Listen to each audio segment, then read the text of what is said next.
What up, African World? It's Home Team here, and welcome back to another video of African history, culture, and worldview. Also, welcome back to my series, A Closer Look. Today, we'll be taking a closer look at the Eswatini people.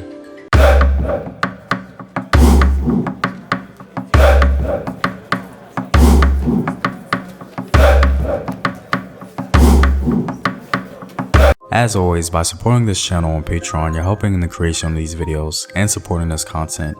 If you'd like access to full courses and sources, or you simply want to show your support, you may do so by clicking the Patreon link in the description box below.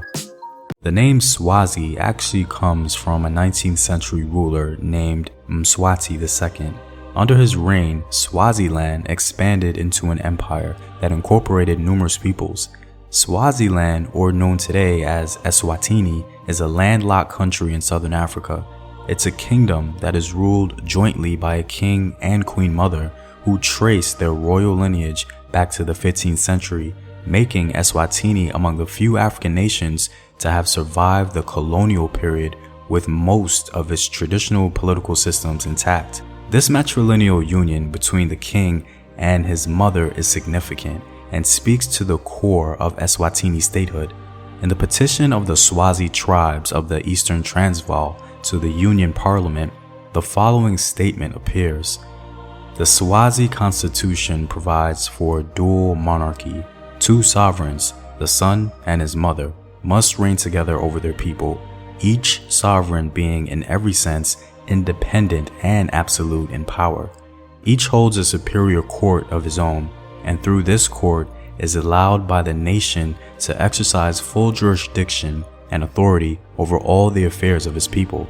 This delicate machinery functions without any friction between the two courts because the Constitution provides that the King's Court shall be presided over by the senior ministers from the Queen's Court, whose chief duty always must be to keep the business and policy of the two monarchs in close harmony and in good grace for the good of the country.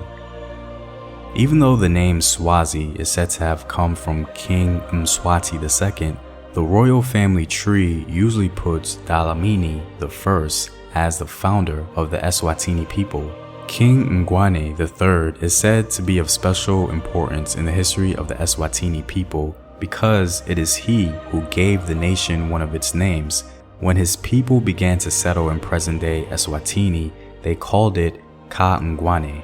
The name Ka Ngwane has remained to the present time and is the one by which the Eswatini people usually call themselves. In the early 19th century, the military conquest of Shaka Zulu pushed the Ngwane clans under the leadership of Sobhuza into the grasslands that today comprise of modern-day Eswatini. Once there, Sobhuza and later Mswati II conquered and incorporated the Nguni, Sotho, and Tsonga clans by the 1840s, creating one of the largest kingdoms in southern Africa.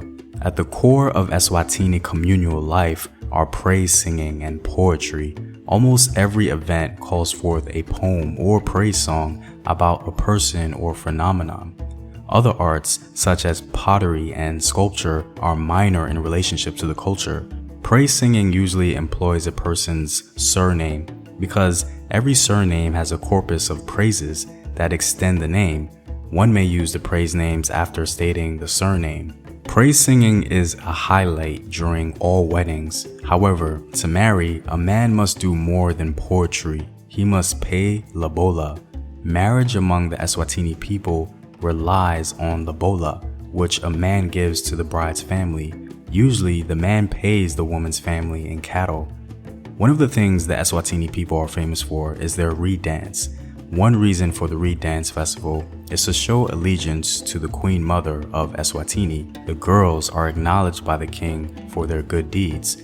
Aside from the girls' virtue, the reed symbolizes the power of nature as well as national origins, since the Eswatini people believe the first human beings came from a primordial reed, split lengthwise with a long knife. The dance is convened when the river reeds are ready for cutting, which symbolizes social solidarity.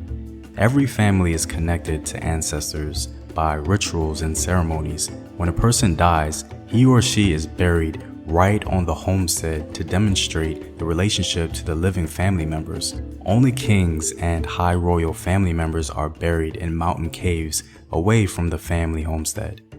Yet the rituals of purification occur for all dead members of the community, whether they are buried far or near. The Eswatini people believe it is necessary to cleanse the community of the contamination of the deceased. When they worship, they honor the creator deity and the spirits of ancestors who deal with the ordinary daily affairs of humans. The people often sacrifice animals and serve beer to win the favor of the ancestors. All religious experience is related to medicine because in Eswatini, culture there is an integral relationship between the ancestors and health. Traditional healers in Yanga use herbal medicines, and they also work with Sangoma or diviners who are usually female to discover the cause of social or physical problems.